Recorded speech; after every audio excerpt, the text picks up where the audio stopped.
We have two guests with us today. The first person I'll introduce, Laurie Gemeiner Bihler. She is the granddaughter of German Jewish refugees who settled in Washington Heights. She is an associate professor of history at Framingham State University in Massachusetts. And she is the author of Cities of Refuge, German Jews in London and New York, 1935 to 1945, by the SUNY Press, published in 2018. And she's a past recipient of the LBI DAAD Research Fellowship. The second person we're having with us today is Thomas Sparr. Thomas Sparr is a publisher at large for the German publisher Suhrkamp and former chief editor at Seidler. For many years, he worked at the Hebrew University and Leo Baeck Institute in Jerusalem. He is the author of German Jerusalem, the remarkable life of a German Jewish neighborhood in the Holy City, which came out in English in June of 2021. And so I wanted to welcome both of them here today. Laurie and Thomas have both done work on our topic, but they've written about it in very different ways. Laurie from a more academic perspective, and Thomas Sparr, I would say more from a sentimental, personal memory perspective. At first, I was concerned about having both of them speaking on the same panel because they come from such different backgrounds in their own writing, though they're talking in essence both about cities of refuge. But then on further thinking about it, I thought it might be a very nice combination to have. So I'm excited for the event, and I welcome you both, Laurie and Thomas. And Laurie, I would be pleased to have you begin. Before you start, I'll just say what the order of the event's going to be. Laurie is going to present a little bit about her work, and Thomas is the second going to present a little bit about his work and writing on this subject. Then we will have a small conversation together, the three of us, and then we will open it up to questions from the audience. In that regard, there is a question and answer tab at the bottom of the screen you can use to ask questions. And I can also moderate the chat, but more likely it's better to ask your questions in the question and answer box. Okay, so Laurie, I'd be happy for you to begin the discussion today. Okay, thank you, Michael and Sophie and Leo Baeck Institute for allowing us to speak. And thank you, Thomas, for being such a lovely co-partner on this panel. I wanted to say hello to all my, my friends and family that are out there and all of the people that have emailed me independently in the Washington Heights diaspora to reach out. I will start to correspond back after this talk. So I'm going to try to share my screen. And okay, so Thomas, do you mind giving me a thumbs up if you can see it? Okay, all right, thank you. So I'm just going to show introduce the topic in general. And this is a map from Martin Gilbert, one of Martin Gilbert's books. And it shows the diaspora of German Jews who fled Nazi Germany. And they went all over the world. The numbers have changed since this book was published, but it gives us a fair estimate of the diaspora and what the numbers look like. So I think just circled 3. So the United States had approximately 100,000. The UK had approximately half of that. And Palestine had approximately 33,400 German-speaking Jews. So I just wanted to give you that sort of broader scope before we narrow in on these 3 cities. So for my book, I talked about London and New York, and people ask why. And the initial response is that I was very familiar growing up with the Washington Heights German Jewish refugee community. And when I did my PhD at the Center for German Jewish Studies in Britain, I met many refugees from who had lived in London during the same time. And I was intrigued because they just seemed very different from the German Jews I knew in New York. Now, that's anecdotal, and it really formed the kernel of my research. So I decided to do a formulaic, sort of thorough study of the refugee communities in both cities. So I circled here Northwest London, the neighborhoods where refugees lived on the left in London, and then rough approximation of Washington Heights and where refugees lived primarily. This wasn't obviously the only neighborhood where German Jews lived, but this was a concentration. And so what I found with looking at these two cities, because I was tempted at the time to look at Buenos Aires and look at Jerusalem and look at, there's so many cities that you could compare as well, and there's only so much time. But what I found with these two, it was a good balance because they both had long-standing refugee communities that, when I first started on this project, still had a number of people around that could talk about their experiences. So I could conduct oral history interviews. The US and the UK are both English speaking predominantly, and both predominantly Christian countries. So they seemed like a good pairing of countries to compare. So this is the cover of my book, and I just wanted to show you the contents to show my approach was to look sort of outward as the bigger communities, the organization, the synagogue, the newspapers, and bring it down and look more closely at family life, neighborhood, and then down to the individual, looking at dress, names, language, identity, and so on. And I did my research using hundreds and hundreds, probably another hundreds, of primary sources. So letters, diaries, memoirs, oral history interviews, refugee newspapers, synagogue newsletters, and in both cities, because I had my first impression, my anecdotal impression of the experiences. But what I found was I was looking for patterns among these literally hundreds of documents. And I did the research at the Leo Baeck Institute. Thank you for the fellowship. I did research at the National German Library at their Excel archive. And I did research in the UK at a number of places, including the Imperial War Museum and the University of Southampton and the University of Sussex. So it was a wide scope of resources, of primary sources that I dove into over several years. And I was surprised by my findings. So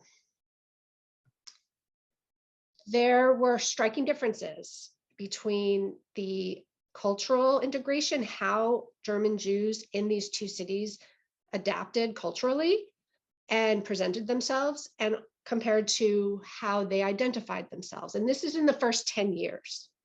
So when I go through these, you might say, well, my parent or grandparent or myself did not have that experience, and that's very possible. But these were the broad patterns that I found, and were quite striking. So, and they're also in the first 10 years of arrival, approximately 35 to 45. And there's another time I can tell you about why I chose that period, but that's the frame of the sources I looked at. So in London, I found that the refugees presented themselves, deliberately or not, as British. They suppressed overall, not everyone, but there was a suppression of their Germanness, and sometimes their Jewishness. So you saw this in the name changes. There was a higher percentage of name changes to British sounding names and titles, the use of the English language in both public and private spheres, and the appearance, including dress, but also mannerisms and phraseology. So among the refugees in the UK and in London in particular, they looked British in those 10 years. However, when you look at the first person narratives, the letters, the diaries, etc., you find that they did not identify, for the most part, as a pattern, as British, and certainly not as English. So the way they did refer to themselves often was as continentals, sometimes continental Britons, which is sort of British, refugees, emigres, Europeans. And so the language that was used by refugees themselves in these 10 years was pretty distinct and striking to me. In New York, on the other hand, German Jews retained their German Jewish culture. They were more likely to keep their German last name and sometimes their first name. Their newspapers, their organizational documents, their language on the street was in German. The styles, the clothing, the businesses, the food was much more German. And again, these are in the 10 years. After this, things looked more similar in both cities. But the New York refugee communities the individuals identified themselves as new Americans or American, as being German, as opposed to the other Jews that lived in New York who were not German, as immigrants. And it was really interesting that it was very different the way they spoke about themselves in these 10 years in New York. So why?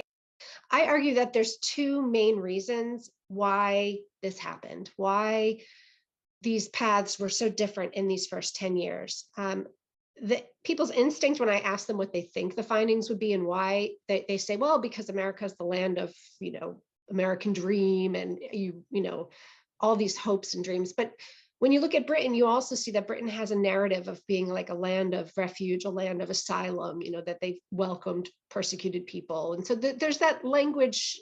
There are differences between the two countries, but to me, the most striking differences were the immigration policies and the proximity to World War II. And the reason I stress these, and I think we need to really look closely at them, is because when we look at refugees today, and we're talking about how best to accommodate, integrate, help people acclimate to this new surroundings, we need to be aware of the factors that shape that today. And it was striking to me how immigration policies back then made such a difference in how people identified themselves and acted.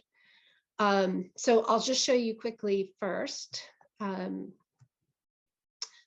So in London, to get a visa in Britain, they were very restrictive.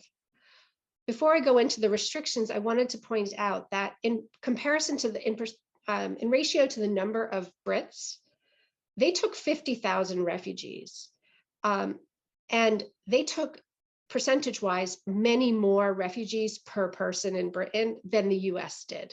So the U.S.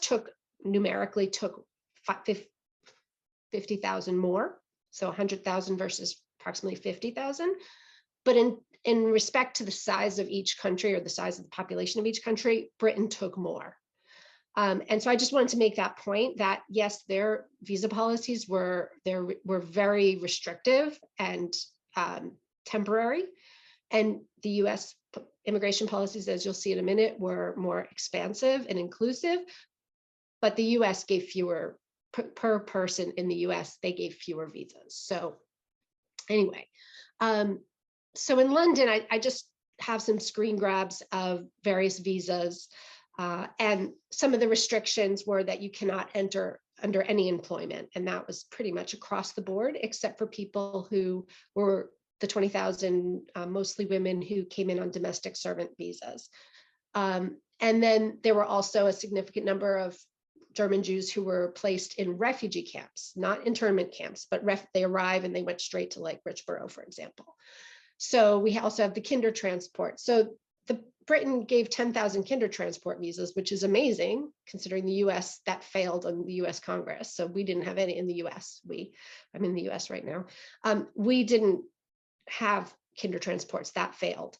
That bill failed. But in Britain, the visas were very restrictive and they were very temporary transit visas and not able to work. Whereas in New York, if you were lucky enough to get your quota number and get a visa, it was an immigration visa. And so here I've circled, it's from the Department of Labor. You get an immigrant identification card. You get immigrant number. You get a citizenship, basically. Not always right away, but you were on your path to citizenship. And that affected the way you saw your place in that new society, I argue. So that was a very striking difference.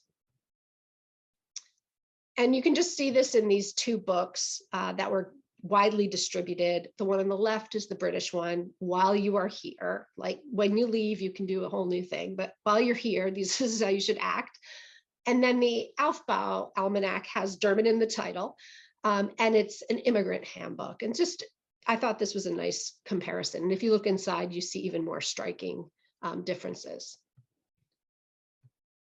The second is most important. So the two most important factors, in my opinion, on why these cultural adaptations are so different in the two cities is, like I said, the immigration policies, but also the stability of the democracy that they're living in and the proximity to war. So in London, they went to war much earlier, September 1st, 1939. There were constant evacuations out of London of children and women and sometimes men. There was the mass internment of what was called enemy aliens. So German nationals were interned en masse, sometimes for up to a year. And of course, London was being bombed. So there was the constant threat of people who had fled Germany, maybe to go to another European country or maybe to go directly to the UK, that their country was next. So they watched, France fall, Holland, and so on. And it was just, for many people, it felt like a matter of time before they came to Britain. And they certainly bombed it. So I have a couple of images about evacuation, about the internment of German Jews. The picture at the top is very distressing. It was taken in Hampstead outside of the public library, where British police came and went into the library and took out people that they claimed were Germans. They said they could see them, recognize them. It was fascinating when you read the firsthand reports, and sent them to internment in camps around the UK. And then these two pictures are maps of the Northwest neighborhood. So if you look at the top one, you can see there's Hampstead, Swiss Cottage, Belsize Park, and these numbers are sort of points of interest for German Jews. So there are synagogues, cafes, refugee organizations, and so on, some apartments. And that's, I think, interesting in itself. But if you look at the map below it, it's the same map, but the black dots are buildings that were destroyed, demolished, nothing there. And the white dots are buildings that were destroyed to the point where they were uninhabitable. So if you compare the two maps, you see that right where German Jews were living, along with other parts of London, they were living in terror. I mean, it was destroyed. And so this also affected, you didn't want to look German or sound German when you're being bombed by Germans. It wasn't a good look. So that also affected how people presented themselves. In New York, they started later, right? Pearl Harbor.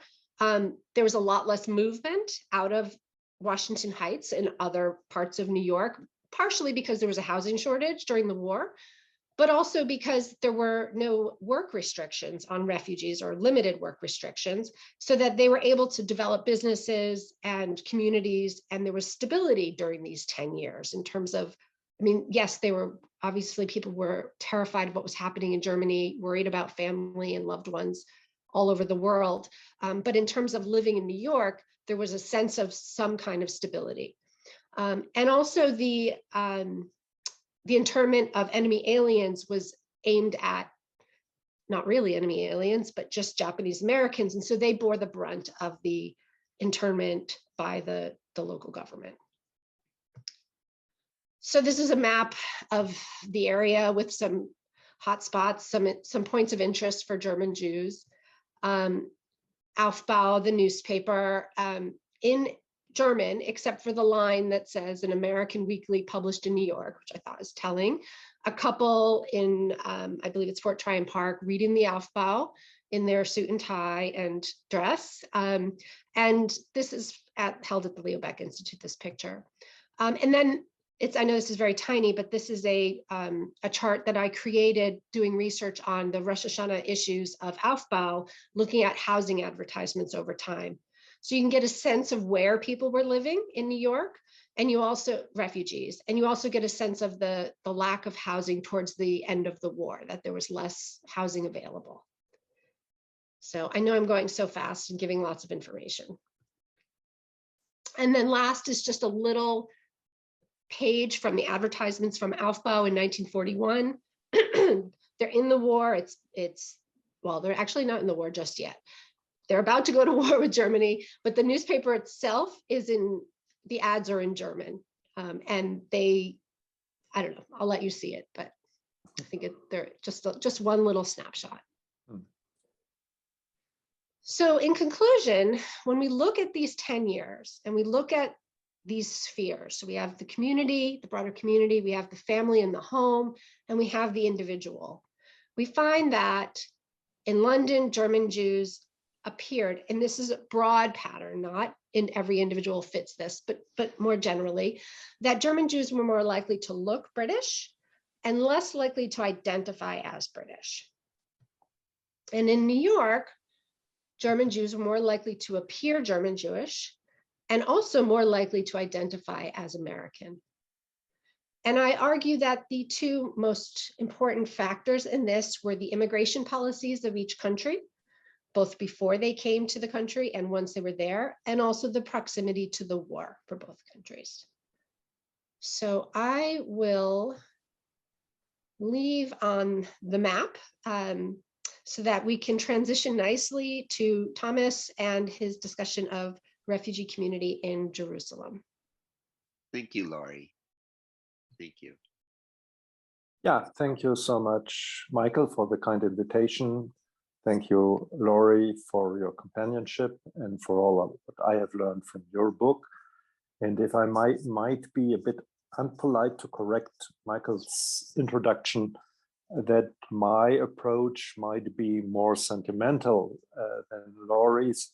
I would say Laurie's approach is probably as sentimental as mine. She has introduced also the history of her family and of families which she had known. And for me, the personal introduction had been one of a younger German coming to Israel, working there in the 80s, and meeting people who seemed to me quite familiar in their habits, in their talking, in their German, in their way of culture, of reading books, of discussing, of seeing films, of asking questions. And I became curious and discovered that all these habits, all these neighborhood were gathered in one quarter, in a rather small quarter in Jerusalem, which is still called Rehavia. And I discovered later by studies that this quarter was planned, was in the first step an artificial quarter founded by a German architect, Richard Kaufmann, coming from Berlin, who developed a quarter for the German immigrants. And these were German immigrants, and I wouldn't call them refugees because they came after 1918 by Zionistic ideas. They were rather immigrants who wanted to found the Yeshuv, a proper Jewish neighborhood, a Jewish nation. And these were, during the 20s, approximately 3,000 people. Among them, Gershom Shalom, the famous Jewish thinker, Richard Kaufmann, the architect, Shmuel Hugo Bergmann, who came even earlier, Escher Burchard's wife, later wife, the former wife of Gershom Scholem.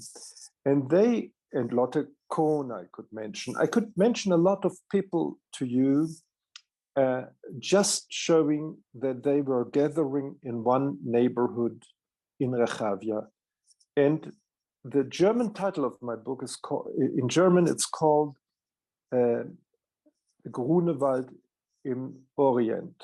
That means rather this very German bourgeois Western Berlinish quarter, which you know probably with Woods, and which was in a way transformed and established in Jerusalem in a rather oriental way, but you could measure the size of houses built up in the Bauhaus. You could measure is in the rather modest way of living, not much space. The people didn't earn very much money. And so for the first 10 years, I would this call the period of Zionistic movement, of Zionistic immigration. And in the 30s, after 33, after the Nazi rise in Germany, there came the refugees, and it became a very famous question asked to the immigrants of that time: are you coming by Zionism, or are you coming from Germany? That was the essential question. And most of the people came because they were forced to leave Germany. It was very difficult to get affidavits to come to Israel, to come to the country, to Palestine, the British politics, and here it's interfered with what Laurie presented already. The British laws were very strict, but you all know this. But 10 times more people came, and it had been a transformation of this very German Jewish quarter. And at the beginning, the people continued to talk German in the street. They built up own publishing houses. They had proper newspapers. They had own cafes. They had their ways of buying things, of buying food. But with the Second World War, and especially with the Shoah, it came out that they couldn't maintain this way of talking publicly. German language and literature became hidden language. It was not forbidden, but it was, in a way, it was forbidden to talk in German. And as you probably know, even today in Israel, it's not easy to get German lessons in the gymnasium, in the higher schools, even if a lot of people are asking for that. So I would say in the 40s, it became another image, an image of European destruction, of another flight movement, of another kind of refugees who came to the country of Israel. The own state became it in 48, and even in the 50s and 60s, it had been a proper history. So I would, of Rehavia, I would say this quarter in Jerusalem is, as far as I say, here and in other parts of Israeli cities, in Haria, for instance, which is really built up like a German Badeort, a bath place at the coast, or in Haifa, you have segments of German immigration, or in Tel Aviv. But as a quarter, as a unique quarter, you find it especially in Rehavia. And I found it very interesting to give a picture to this neighborhood, to the customs, to the history, and in a certain way of traces of the presence. It is a story which is very much connected to the Hebrew University, founded 100 years ago. It opened 1925. So we are celebrating the 100 years of opening in a short time. And it came out that it was very much founded by German academics.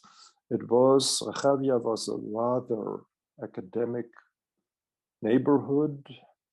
We can see it by the old address books and by the correspondence and by the archive, the very huge German archive at the National Library in Jerusalem, which I used for my research. So I would say, when you are coming today to Jerusalem, you will find some traces of this neighborhood, of this tradition, but it is not the same. It is a bit a vanished world, which you can discover in books, in letters, and in archive material. So far, my short introduction to my book. It leads you to the 60s, when the diplomatic relations were established between Western Germany and Israel. Rehavia had been also the center of this new build-up relation, difficult relation, and some chapters of my book are also dealing with this time, the time of the late German Jewish neighborhood in Jerusalem called Rehavia. Thank you so much. Thank you both. Thank you both. So we have quite a few questions already, but I was going to talk a little bit about, ask both of you, Laurie and Thomas, some basic considerations.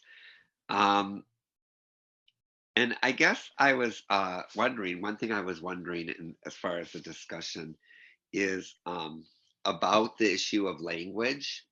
I know in New York, for example, in Washington Heights, you could hear German spoken on the streets still. Even I moved to New York in 95. And when I first came here, I would hear German on the streets still when I was on the Upper West Side. Maybe not so much Washington Heights anymore, to be sure, but I could still hear it spoken. And I wonder if, in a way, to use the term pedestrian or on the street, if that was something more common in New York than it would have been, for example, in London, where the community had had so many disruptions even during the wartime and had not been expected to stay. And then also in Israel, where German was, I don't want to say subsumed, but where Hebrew became the dominant language, and of course German is the language of the enemy, and so on. So I was wondering if if either of you were interested in commenting on that, the use of the German language in these different communities. Thomas, do you want to go first? Yeah, I would say, yeah, because I should begin, because in a way it had been more difficult to learn Hebrew than to learn English. That's for sure. So there had been a lot of immigrants or refugees. I'm thinking at Werner Kraft, who arrived to Jerusalem in the 30s, living in Rehavia, leading a completely German life by thinking, by reading, and also by talking. And he knew very well the English and French, but he never learned Hebrew. And there had been a lot of immigrants, especially those who arrived in later years, in the 30s and 40s, who never practiced Hebrew. But in a way, they were forced to live in a Hebrew country because they couldn't use it utterly. They had to learn Hebrew, how much they could learn it. But they had the proper Mitteilungsblatt, the proper newspaper for German Jewish immigrants, which had a part in Hebrew. The first part was written in Hebrew, and then the other parts were written in German. So I would say this was a very, very difficult part of this history of Rehavia. The language question was decisive, but very difficult. And not to solve. So before you go on, I know someone in the chat just wrote, they said that modern Hebrew scarcely existed before the 50s. It was still being invented, so it was logical to use German as well. Would that be, Thomas, would you agree with that? Or do you have Well, it was logical. The modern Hebrew was already invented at the end of the 19th century. And there had been a lot of efforts to learn it. You could learn it in the years of the First World War. Shalom, for instance, learned a perfect Hebrew with a Berlin accent in those years. But it was rather difficult to learn it for some people. I wouldn't say for all. It's very, very difficult to generalize in this field. But they all had to learn Hebrew, and for this, the Upanim was developed, a very modern, interesting system of learning a foreign language. But let me point out that especially for the for the immigrants coming from Germany, it was a rather difficult and delicate problem. Thanks. Laurie? Yeah, well, first I want to say there's so many amazing comments in the chat box and lots of great ideas and things that I've thought about and written about and haven't, obviously, I didn't want to talk for hours on this topic. So yeah, there's some really great points and I hope I can save the chat and then respond to some individuals on there. But anyway, in terms of language, I think common with immigrant populations everywhere, the older generation tends to have a harder time adopting and speaking the language. So in both countries, in both the UK and the US, more so in the US because you saw more family units coming to the US as opposed to the UK, where kids came without their parents or women came without their children and so on, and then were separated because of internment and evacuations. So there was an urgency for children, absolutely, to speak in English in Britain. There's some interesting firsthand accounts of being in the underground shelters in the tube in Northwest London, where refugees who had German accents would stay silent because they didn't want other people that they're crammed into these underground tunnels with to hear their German accent. So forget about speaking German. I mean, they couldn't speak English with an accent. And if you got pulled over by the police, there's a couple of incidences of refugee daughter and mother walking in the street. The police asked them something, and the daughter spoke exclusively because she didn't want her mother's accent to give it away. I mean, they were getting pamphlets from the sky dropping in London that said, "When the invader comes," right? So like, you didn't want to have a German accent, you didn't want to speak German, and that was a matter of urgency. In New York, it was very different. And so, but you also find that first generation, the older people have a harder time speaking English and learning a new language, but many did. Many had to for work, and many did because they wanted to. But there wasn't the same urgency. The children, for the most part, as children do, they go to school and they adopt the language, even if their parents are still speaking German at home. So yeah, German language plays such a vital role in self-identity and formation. I mean, this is what linguists study, right? So the way you speak and how you're expressed is very powerful and impactful. And I'm sure there have actually been a couple of studies about the importance of language in integration among refugees. So yeah, I would say in those two cities, it was an urgency to speak English without an accent. In fact, I think there's a book called English Without an Accent. Anyway, by one of the refugees, a memoir or something, just off the top of my head. So yeah, it was very different. In New York, also, you have in the US, you have a strong, long history of German Jews who were successful in industry, in manufacturing, in medicine, that existed before refugees from Nazi Germany came. And so there was sort of I wouldn't say prestige, but there was a more positive impression of people with German Jewish sounding last names in the US in the 19th century. So it wasn't as, in terms of names and language, it wasn't as, and there was obviously a very large German population, immigrant community, which suppressed themselves a little bit in World War I, but still spoke German even in the 1930s. So. Thank you. Thank you. Thomas, I was wondering if you could talk a little bit about the building of Rehavia, because one thing I think very interesting in comparing these communities is, of course, in London, in the different neighborhoods, like Belsize Square and the Cottage and so on, there was already buildings in previous communities that had existed. Of course, in Washington Heights as well. But Rehavia really was literally the buildings were being built, and that's a very different. Yeah, right. It's excuse me. It's totally different, because in London and Washington you had proper towns, but in Jerusalem you had towns to build up. You had the old city, and among the old cities some settlements. And Rehavia means the wide country, the waste country. So Rehavia had been. There had been some houses owned by Arabs, by Arab families, and it belonged to the Greek Orthodox Church. And Mr. Kaufmann bought this country, or the settlement bought it for him. And so he constructed an artificial city or a quarter.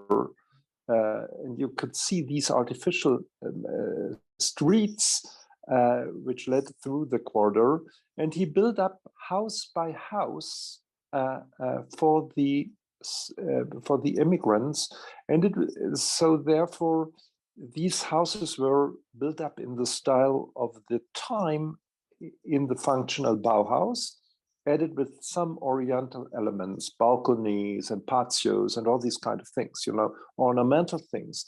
And this is the proper image of Rehavia as a, let's say, Oriental European quarter, which influenced so enormously poets like Eslas Kashula, who lived for some years in Rehavia. And he described it in her famous book about the Hebrew country.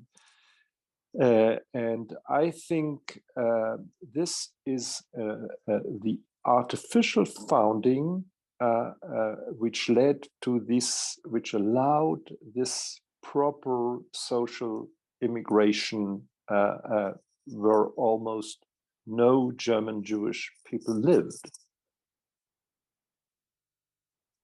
Somebody is telling us that Bauhaus is also, that New York is also built up in the Bauhaus style. That's right, but it is a totally different style from the Jerusalem style. The Jerusalem style is added with Oriental elements, which you found rarely in Tel Aviv. In that way, Tel Aviv is much more modern and not that, I don't know the English word for verspielt, not that, not that Oriental in this way like Jerusalem, Rehavia is. Mm-hmm. Yeah. And Thomas, I know you don't talk about it overly in your book, but you mentioned in parts a little bit about the relationship between the German Jewish refugees and other Jews who were living in, Palestine and then Israel. And I was wondering if you had anything interesting to say in particular about the German Jews and their acceptance and their part of Israeli culture. Oh, the German Jews were adored and loved like all the Germans coming to the to the immigration. No, there was rather ties of tension. The German Jews were not so familiar with East European Jews. They were a bit, they praised their own culture. And I'm dealing in my book and describing these tensions, especially between Polish Jews and Western German or German Jews, who were a bit influenced by their way of life, and who didn't think very not in terms of admiration or respect of other parts. I mean, I have to admit that was probably also one of the reasons. And so even when I lived in Jerusalem in the 80s, you could find these tensions, these rather fine tensions between German Jews and Polish or Russian Jews, or between Ashkenazim and Sfaradim until today, I would say. Yeah, yeah. I mean, I certainly know many stories from New York here working at Leo Baeck Institute that expose a lot as well. So I don't know, Laurie, I'm wondering if that was a similar thing though in London, you know, and in England in general, because in a sense, the people, the refugees who arrived there had to so quickly take on at least a kind of, we'll call it a disguise for the moment. I mean, I'm not saying that's really truly the right word. A disguise or appearance of being English, that maybe this wasn't as much even a real concern, at least during the war years. There wasn't as much tension between German Jews and East European Jews living in England at that time, perhaps. I'm not sure. Yeah, there's so much there. So if we think of the East European Jewish community of London, that's in the East End, right? And that was pretty prominent fighting against the fascists in the 30s. So you had Eastern European Jews, people of Eastern European Jewish descent. So they might have come, their families might have come generations before. And they were happy to work with anyone who was for their cause from the German Jewish community. But the Jews who lived, forget about the war, the Jews who lived in Northwest London were the ones who had made it, right? Who were wealthy. And so when refugees chose to live 6 people to a flat in London, in Northwest London, they could have had more space in East London or had, you know, their own apartment even, but chose to live in Northwest London among the wealthier Jews, whether they were German Jews or not. So in terms of, I mean, there was definitely class differences by neighborhood, but I'm also thinking with the kinder transport and with the domestic service visa, so that's 20,000, mostly women, and 10,000 children, not all of them at all, but the majority either worked in Jewish homes as servants, or were children taken in by either a Jewish sort of home, like not an orphanage, but like a school that turned into a home for refugees, where they were taught English and British ways, and didn't have much interaction beyond maybe going to the synagogue in Birmingham, for example, if refugees' children were living out there. So it was a lot. There was so much crisis that there was a lot less opportunity for even tension to build up between Ostjuden and German Jews in those 10 years. And also German Jews in both New York and in London, and I'm assuming in Jerusalem as well, they wanted to create synagogues, congregations around rabbis that they knew, right? And so their liturgy, their ceremonies were in everything was in German and Hebrew. So that was, it wasn't so much necessarily a rejection of British or American Jews, but a sense of creating a community of familiar faces and sounds. So, yeah. Great. So we'll move on to some questions now. Thank you for the discussion. And if I just may, yeah. I just would add, because I was asked where I'm now. Actually, I'm not in Berlin, I'm in Davos. And tonight I will have to give a talk about Thomas Mann, who is also connected to this history because he had been an immigrant to Princeton and to the West Coast. So. So one thing that came up among the questions in different ways is, Laurie, you had talked about in one part of your presentation, looking German Jewish or not looking German Jewish, and some people had asked what exactly that would mean. In different ways they had asked that. I think you're probably referring to dress and demeanor, because that's Yeah. what I think of thinking of it, photographs at the Leo Baeck Institute, for example. Yeah, it was mostly kids complaining about their parents, in their memoirs or their letters, or, saying, they wear a tie, the men wear ties when they leave the apartment, right?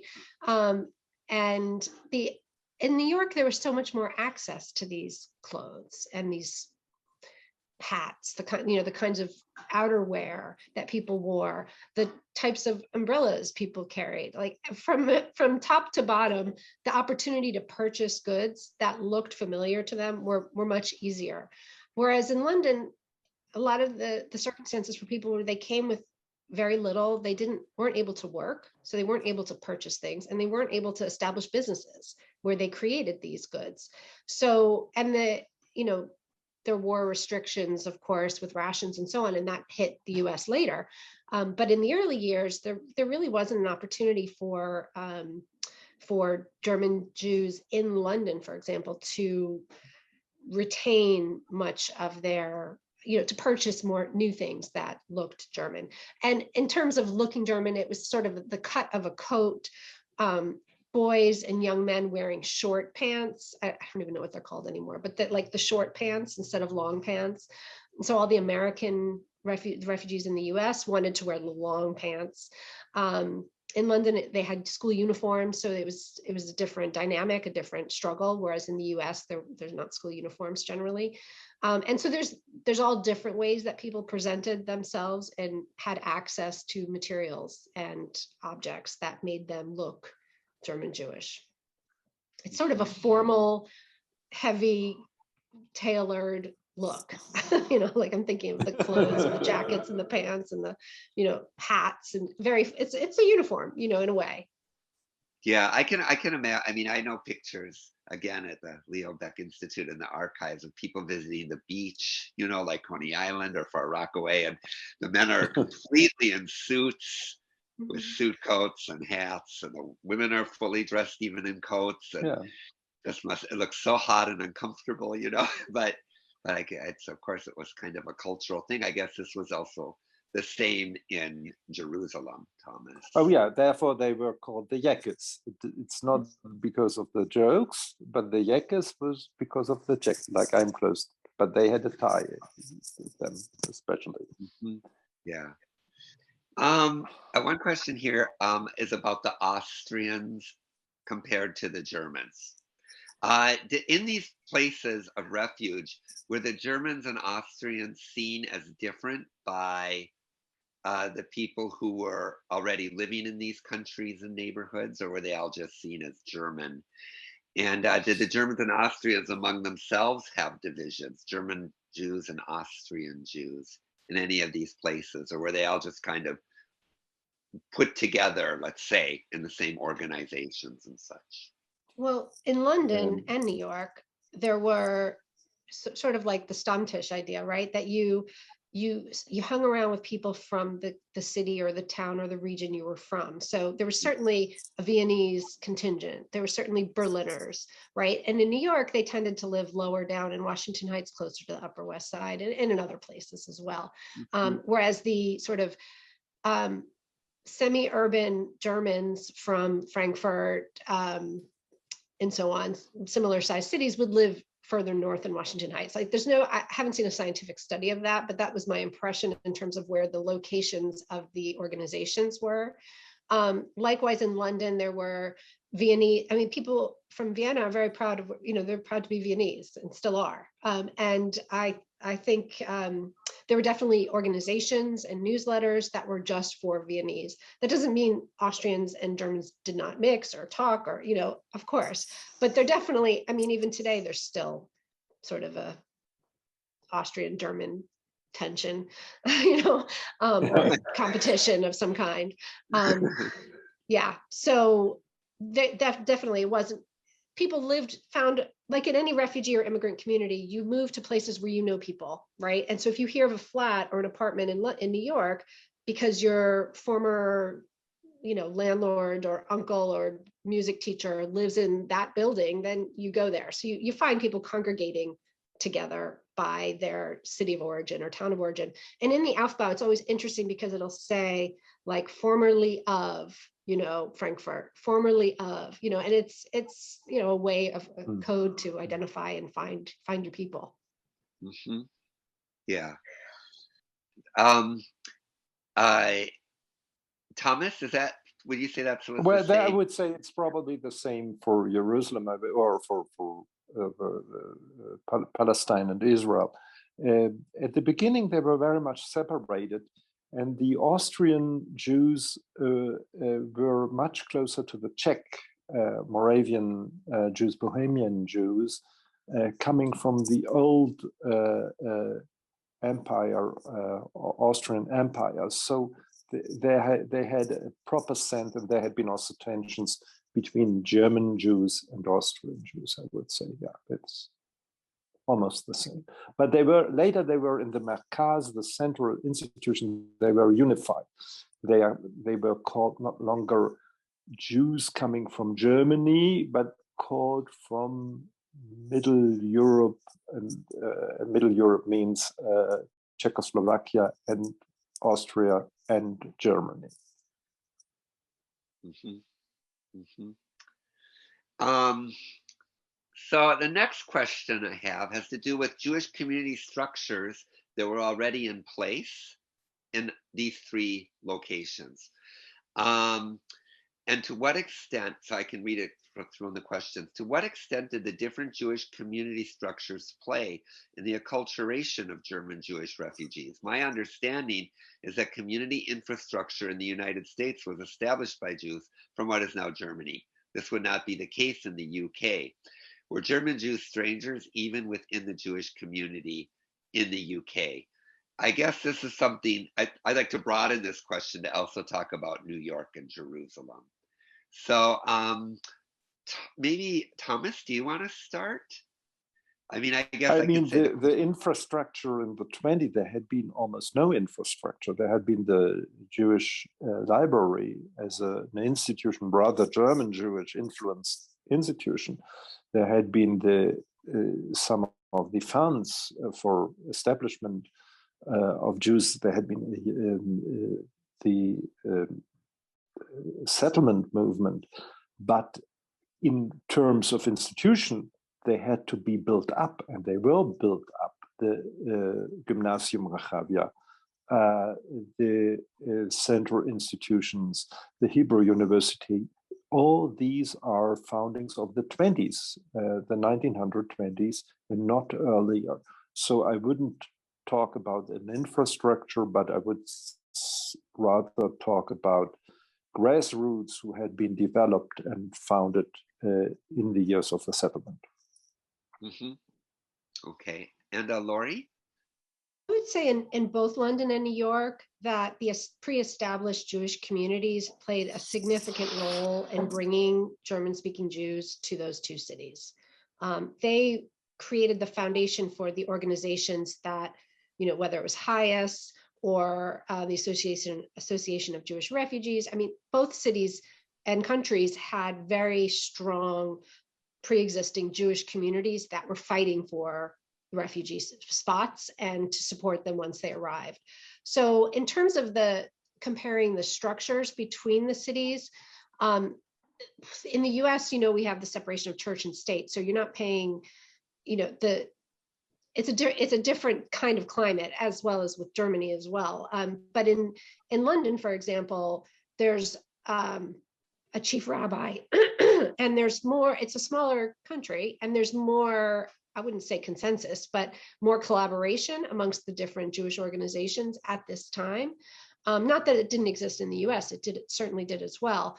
But it was more embedded in the sort of government structures in the UK than it was in the US. It's more independent philanthropies that are working, whether pressuring the government as well, lobbying and being part of the government.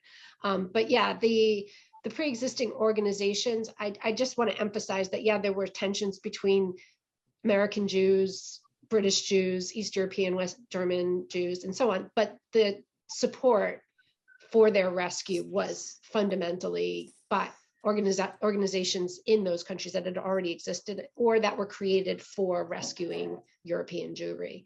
So yeah, I don't know if I really answered your question, but obviously German Jews were very talented at creating self-help organizations, their own organizations. So as soon as you find a room of German Jews, there's an organization, right? In London and New York. I mean, there were tons of organizations created by German Jews, some of which had branches like B'nai B'rith, right? That started in Germany, but before. And so refugees would form their own B'nai B'rith congregation or organization in London, in New York, that fit into the broader B'nai B'rith, for example, but was their own distinct German one. Mm-hmm. So yeah, I don't know. There's a lot to talk about with the organizations and the specific organizations as well. Yeah. Thomas, here's a question for you. Was there any connection between the previous settlement by the German Templars and the decision by later Germans to settle in adjoining Rehavia? Yeah, strawberries and cream. That was said. That was the only connection, that the German Jews got this strawberries and cream, a very German dessert. That's what they got there. Otherwise, the German settlers, the Siedler, were very nationalistic, very anti-Zionistic, very non-Jewish, and later on very much influenced by the Nazism, and therefore they had to leave the country and had to immigrate to Australia. And another question is, could you please discuss the Aufbau newspaper? That's a pretty big, actually though, I wanted to, it was, of course, an American newspaper, but my understanding is it was also read widely by German Jewish communities all over the world, wherever they've gone into the diaspora. I don't know how true this is or not. I'm the first to say this is what I've heard. I wondered how widespread the Aufbau was in the German Jewish diaspora. Maybe Laurie, you could handle. I'll start, but absolutely. So you can look, especially after the war. I mean, I look at during the war and before the war, but after the war, you have people looking for each other, right? Looking for their families, and you can see people are putting ads in the Aufbau from every corner of the earth. It had that reach, it had that scope. My grandfather, for example, just anecdotal, was a German Jew from Frankfurt, and he was drafted into the US Army and sent to the South Pacific, and he would get the Aufbau sent to him in the South Pacific. So New Caledonia. So this was, and he would share it with fellow refugee soldiers. So you found it everywhere. And Australia, South Africa, Shanghai during the war, Aufbau was the newspaper that German Jews read. Yeah, it was written in New York. It was based in New York, but it was something that was a little bit of home for people all over. And they'd have columns like our friends and family from Chicago, our friends and family from, whatever city. So yeah, It was definitely had global reach. And did they also have columns, for example, for people from what's going on in Rehavia? No. And that was by technical reasons. It was not so much read in Jerusalem, but only by technical reasons, because you couldn't get the newspaper. I mean, during certain years, you couldn't get it at all. And later, it would have taken a much too long time, but it would have read. And therefore, they had other newspapers, but not the Aufbau. They had their own, the Mitteilungsblatt, and sometimes there had been interferences between the two newspapers. But I would say the Aufbau was much more read in the Western world, but not in Israel. Mm-hmm. Less in Israel. Yeah. Okay, and then I think this will be the last question because we're going to run out of time. Do you have any insight, either of you, into how German Jews in each of these locations thought about reparations from Germany? How did their geosocial location impact their understandings of or decision to apply for reparations? Laurie, maybe you want to start with that. I haven't noticed any difference, but that's just me. Fine. I mean, we can look at the documentation of people who sought reparations over the decades, because there's been different waves and certain types of reparations. But the reparation agencies have claimants all over the world. I don't know. I can't imagine. The anger and resentment is everywhere.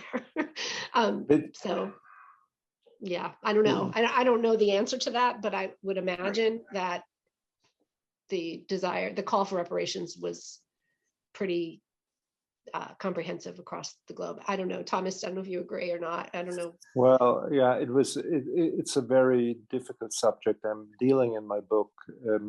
When I arrived to Israel in the 80s, I was quite astonished to see so many Volkswagen, the car of the Führer, especially in Israel. And then I learned that this reparations, which were called Wiedergutmachung, doing it well after the catastrophe, but called in Hebrew pitzuim, which means reparation. That these pitzuim were paid in the 50s or were paid by D-Mark, but the Israel had to buy German cars, German wash machines, German industries. So it helped in a certain way Israel in a rather difficult time, these pitzuim, but it helped also the German economy. So don't forget this, that there was a double bind, and the people knew it. And there had been people, I met people, German Jews, who decided never to go back to Germany at time. I remember still a friend of mine, Kitty Steinschneider, coming from Königsberg, arriving in Rehavia or in Jerusalem in the 1933. She decided never to go there, but she received pitzuim. But she didn't accept a proper German, let's say, a car or something like that. She refused it. So this is very, very difficult part of the common history after the Second World War, which we should probably negotiate for another event. Mm-hmm. Okay, I mean, there's so many more questions and things we could discuss, but Thomas, I know you have another event right after this, and I want to give you at least 15 minutes to get ready for the next one. If somebody would, if there are still questions, please, if I may say it, please send it to the LBI, to Michael, and then it will send to me, and I will answer each question. Okay, that would with be pleasure. great. With pleasure. Laurie, how do you feel about that? Of course, yeah, yes, so very many much questions. so. Okay, great. So when we mail out the program recording to the people who registered, we'll include my email, and then they can write me with questions for either you, Laurie, or you, Thomas, and then the conversation can continue beyond this program. So I want to thank you both. Yeah. Is there a link on Facebook? Maybe people can ask questions on the Facebook page for LBI. They certainly could. I mean, we have a Facebook page, and people can write messages to LBI, a private message via the Facebook page, and I will get that. I would grateful if it goes via the LBI. That's fine. They can write me and disseminate them either through Facebook or through my email. Either is fine. If anyone goes to the LBI webpage, www.lbi.org, and go under contacts, people will see me there with my email address. So it's not hard to find me. So you can just type into Google my name and Leo Baeck Institute, and I will come up. Okay. Okay. So Oh, one last question. How can we view Thomas's talk about Thomas Mann? This is really an analogous, you say analogous, a talk. I have to give it, and I will see if it's registered. But I fear that it's not online. It's not online, and I'm quite glad. But probably one day I will work it out, and then I will send it to you. Okay. Okay. Thank you. It's about the Magic Mountain, the reception of the Magic Mountain, because the Magic Mountain, that Zauberberg, will be 100 years next 24. So it's a work in prospect. Thank you. Okay, thank you everyone for coming. Thank you, Laurie, Thomas, for the conversation. I think it was really great and interesting, and it could go on and become many, many more books. So thank you both again. And to everyone with us, have a good rest of the day. Thank you. Bye-bye. Bye-bye.